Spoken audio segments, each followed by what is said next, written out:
Welcome back, boys and gerbils. We are in, yes, boys and gerbils.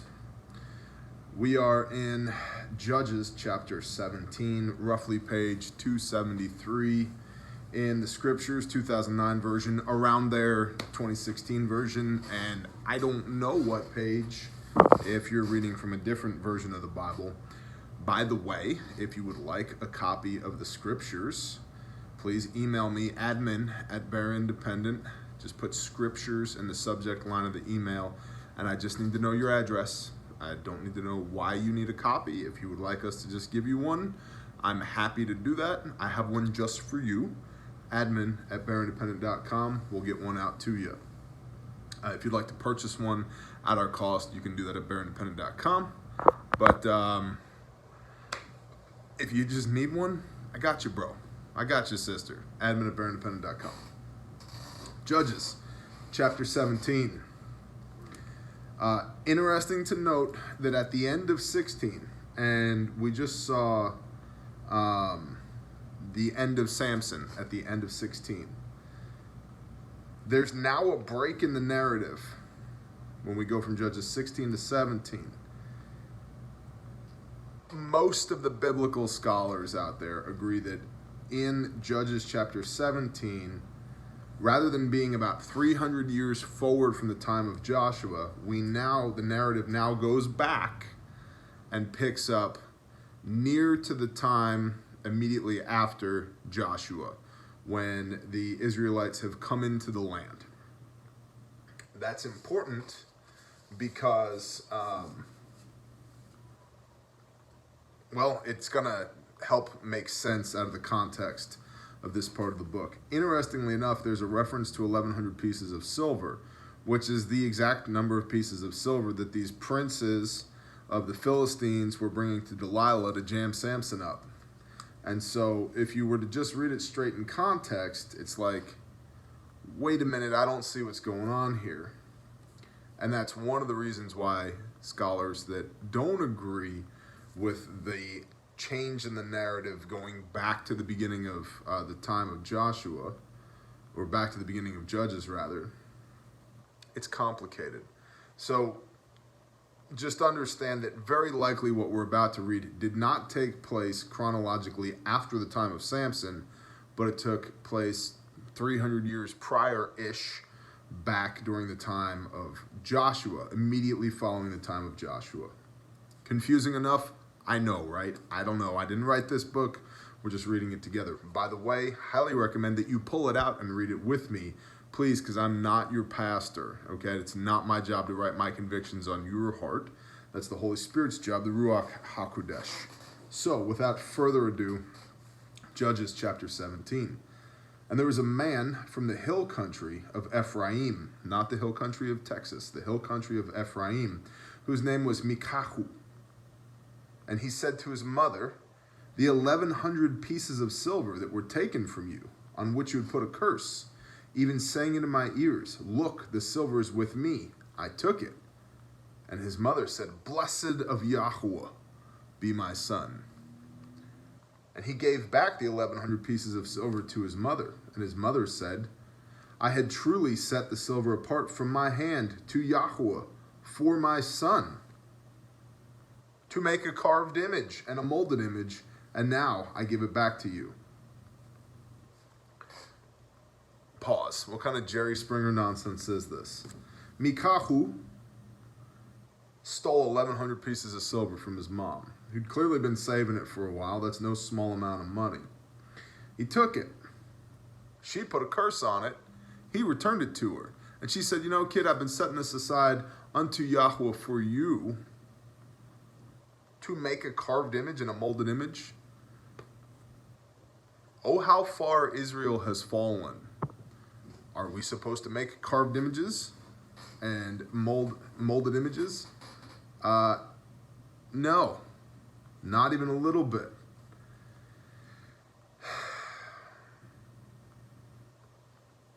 We're going to get more into that in a minute. And he gave back the 1,100 pieces of silver to his mother. And his mother said, I had truly set apart the silver from my hand to Yahuwah, for my son, to make a carved image of the mold and a molded image, and now I give it back to you. And he gave the silver back to his mother. And his mother took 200 pieces of silver and gave them to the silversmith. And he made it into a carved image and a molded image. And they were in the house of Mikahu. And now the man Micah had a house of mighty ones, of false gods, and made a shoulder garment and house idols. And he ordained one of his sons, who became his priest. Okay. In those days, there was no king in Israel. Everyone did what was right in their own eyes. In those days, there was no king in Israel. Everyone did what was right in his own eyes.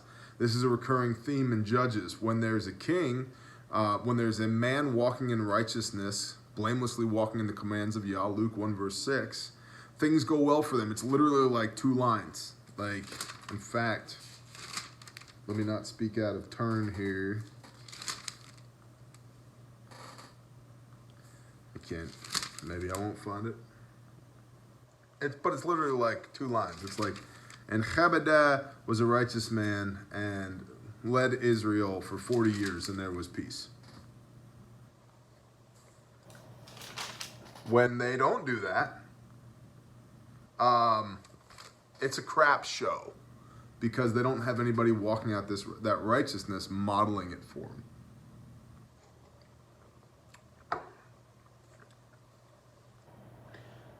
And in those days, there was no king, no sovereign in Israel. Everyone did what was right in his own eyes. Flip to Deuteronomy 12.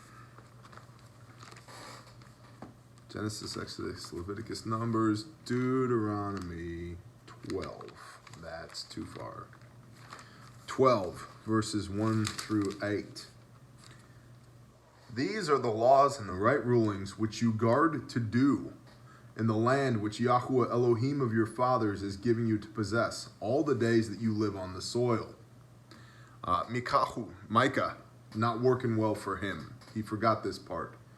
Completely destroy all the places where the nations which you are dispossessing served their mighty ones, their false gods, on the high mountains and on the hills and under every green tree. And under every green tree. Evergreen tree. Why are you bowing down to an evergreen tree on December 25th? And under every green tree.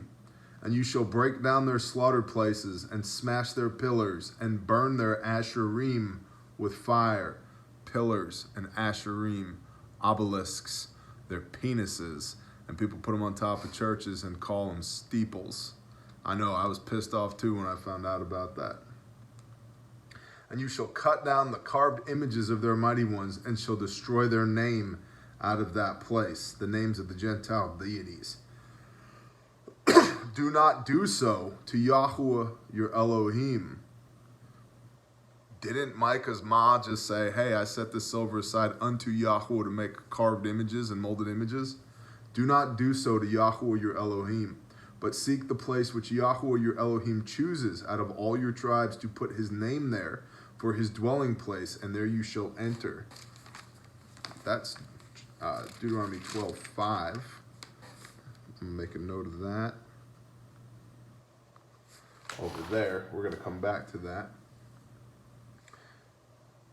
And there you shall take your ascending offerings, and your slaughters, and your tithes, and the contributions of your hand, and your vowed offerings, and your voluntary offerings, and the firstlings of your herd and your flock.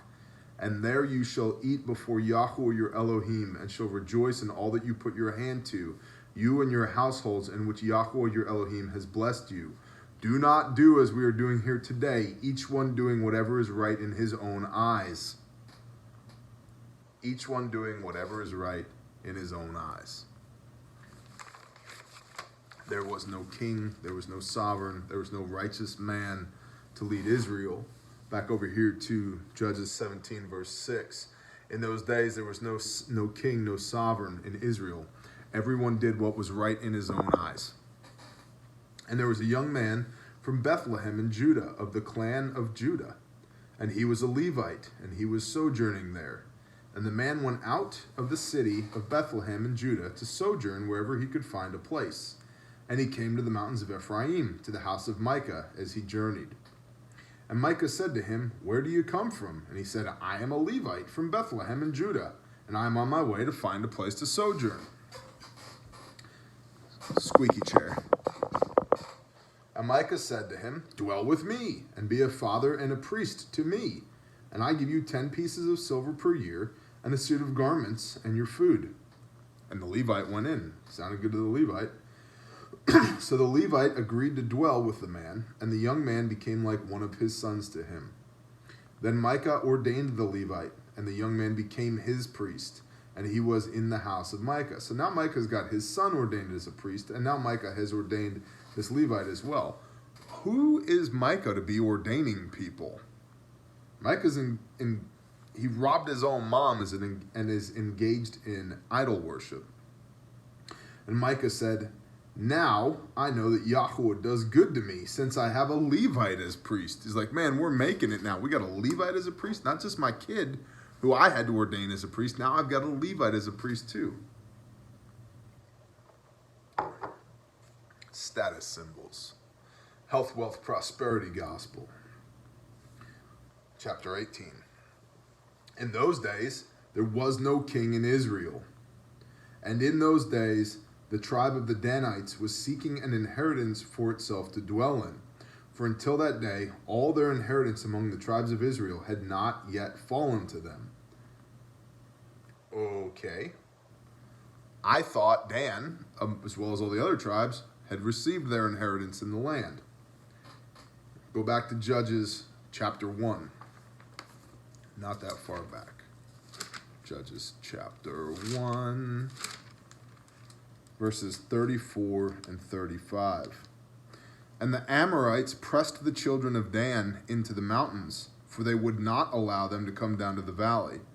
And the Amorites desired to dwell in Mount Heres, in Ailon, and in Shalabim. The Amorites said, "No, I don't think so, Dan." And so now Dan, as we're going to see, rather than doing battle with the Amorites, has decided, you know what, we'll just go look for some more land elsewhere. Well, that's not what they were told to do. They were told to utterly destroy these heathens out of the land, to take possession of the land. They didn't do that. The reason Yah tells Israel to destroy these heathens out of the land is because he knew that the heathens would pollute them. And now, what do we see here in Judges chapter 17 and 18? It has happened. It has happened. And in those days, there was no king in Israel. And in those days, the tribe of Danites was seeking an inheritance for itself to dwell in. For until that day, all the inheritance among the tribes of Israel had not yet fallen to them.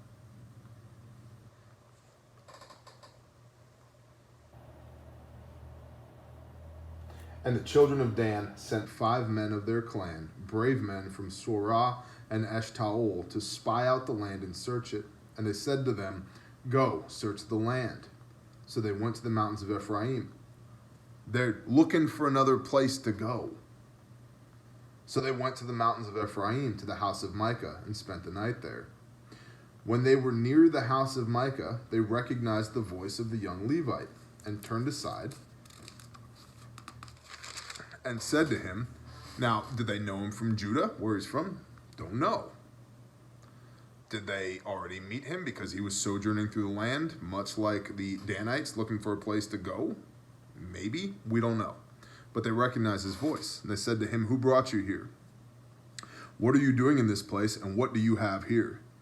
And he said to them, "Micah did such and such for me, and he hired me, and I have become his priest." And they said to him, and it's interesting here, I'm just going to point this out.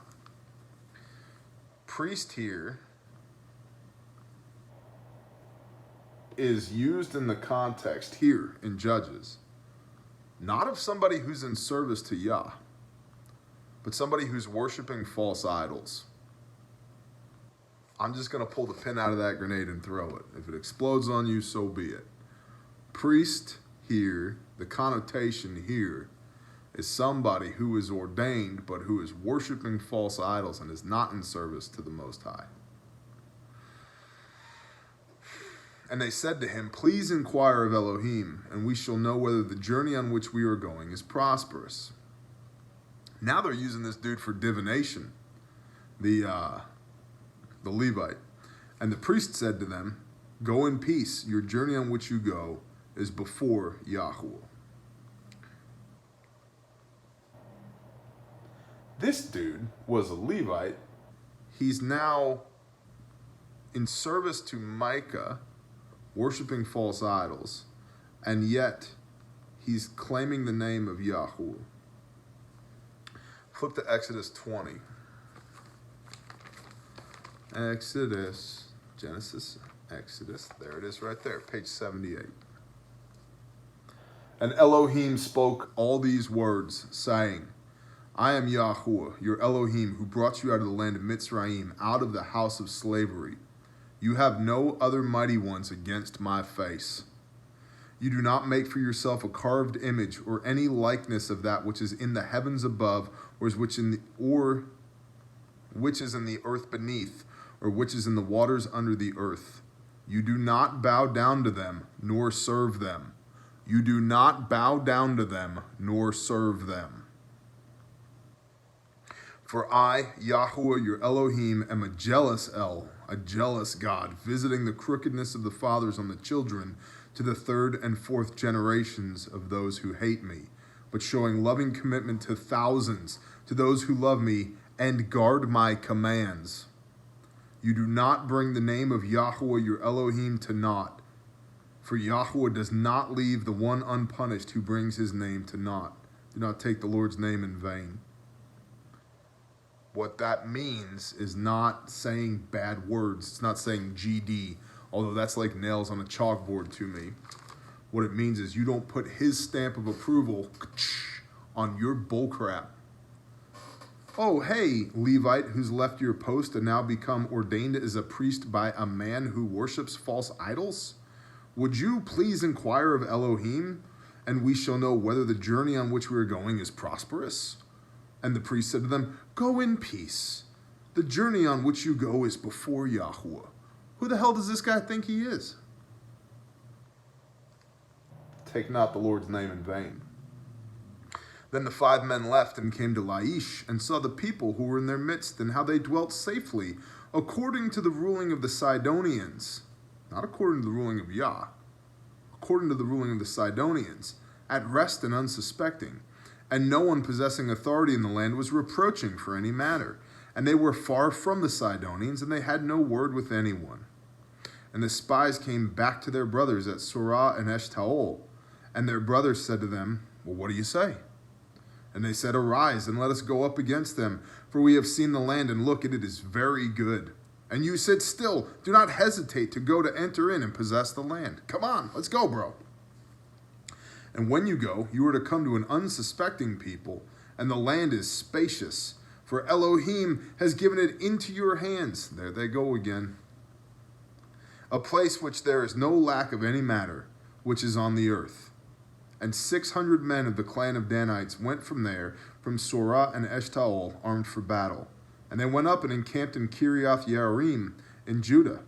Therefore, they call that place Menachedan to this day. See, it is west of Kiriath Yearim. And they passed over from there to the mountains of Ephraim and came to the house of Micah. So 600 dudes show up at Micah's house. And the 5 men who had gone to spy out the land of Laish answered and said to their brothers, do you know that there are in these houses a shoulder garment and a prayer shawl, a shoulder garment, and house idols, and a carved image, and a molded image? And now you know what to do. And they turned aside. Instead of proceeding, they turned aside. And they came to the house of the young Levite man, the house of Micah, and greeted him.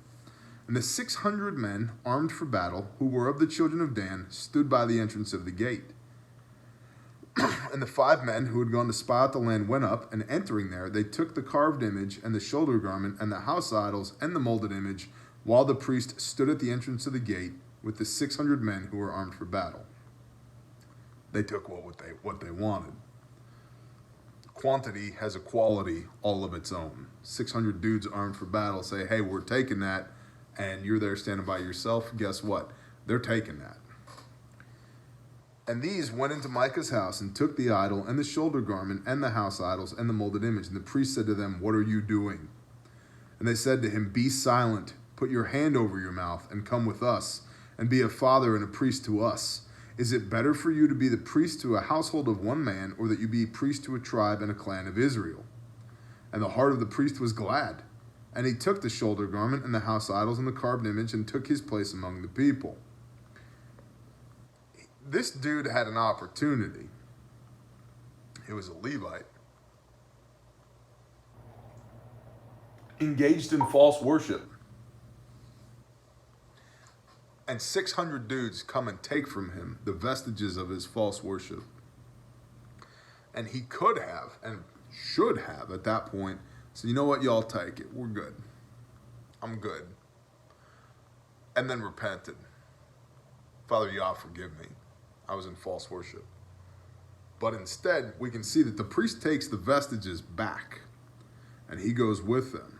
He's even deeper now. He's now not just serving a household in false worship. He's serving an entire tribe of Israel in false worship. He doubled down on his BS. And the heart of the priest was glad, and he took the shoulder garment and the house idols and the carved image and took his place amongst the people. And they turned and went and put the little ones and the livestock and the valuables in front of them. They had gone some distance from the house of Micah when the men who were in the houses near Micah's house gathered together and overtook the children of Dan. So the army leaves. Well, the dudes who were Micah's neighbors were like, what the heck, man? We got to go get them. So they come upon the children of Dan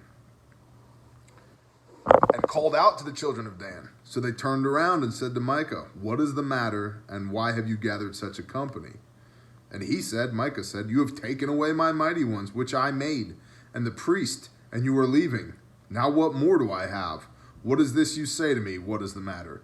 Now what more do I have? You have Yah, bro. You moron. Praise Yah, you were robbed of your false worship. And now you say to me, what's the matter? And the children of Dan said to him, do not let your voice be heard amongst us, lest men bitter of being fall upon you and you lose your life and the lives of your household. Shut your mouth and get away from us before we kill you. And the children of Dan went their way. And when Micah saw that they were too strong for him, he turned and went back to his house. Then they took what Micah had made, and the priest who belonged to him, who belonged to who? Belonged to a man, belonged to Micah, and belonged to Yah, and went to Laish, to a people who were at rest and unsuspecting, and struck them with the edge of the sword and burned the city with fire. And there was no deliverer, because it was far from Sidon. And they had no word with anyone. And it was in the valley that belongs to Beth Rehob. And they rebuilt the city and dwelt there. And they called the name of the city Dan, after the name of Dan their father, who was born in Israel. But previously the name of the city was Laish. And the children of Dan set up for themselves the carved image. And Jonathan, the son of Gershom, son of Manasseh, and his sons were priests to the tribe of Dan until the day that the land was taken into exile. And they set up for themselves the carved image of Micah, which he had made, all the days that the house of Elohim was in Shiloh. Now there's a lot here in the last couple of verses. They set up an idol to worship. All the days they worshipped this carved image, which Micah had made. All the days that the house of Elohim was in Shiloh. The tabernacle was set up, bro. They had a place to go. There were options here, options that were honorific of the Most High. And instead they chose idol worship. Because it was easier. because they had it there. They didn't want to go to Shiloh. They had it there. And to give you an idea of how quickly the Israelites have fallen, getting back to that timeline we talked about in the beginning, Jonathan was Moses' grandson. Okay? Manasseh, I'm just going to read this to you from explainingthebook.com. First, he finally reveals the identity of this idolatrous Levite. He's none other than Jonathan. Jonathan is the son of Gershom. Here's the shocking part. Gershom is the son of Manasseh. Big deal. It is a big deal. It's hard to believe in English, but in the Hebrew text, Manasseh actually is very similar to another Hebrew name, Moses. In fact, you get the name Manasseh by simply adding the English equivalent of an N. But the Hebrew text, in that Hebrew text, that N, the one letter distinguishing Manasseh from Moses, it's floating above the baseline, which is really unusual. And the rabbis who copied the text explained their reasoning for doing this.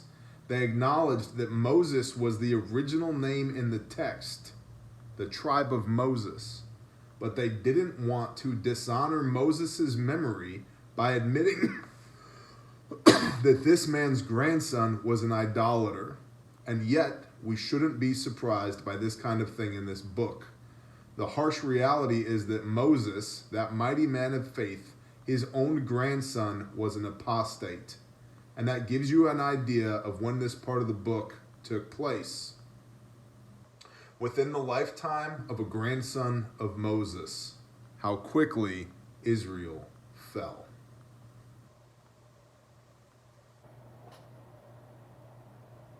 How quickly Israel fell. And in those days, there was no king in Israel. There was no righteous man to look upon.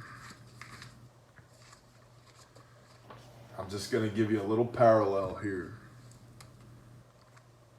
Jesus is king. Yeshua is HaMashiach. Yeshua is the Messiah.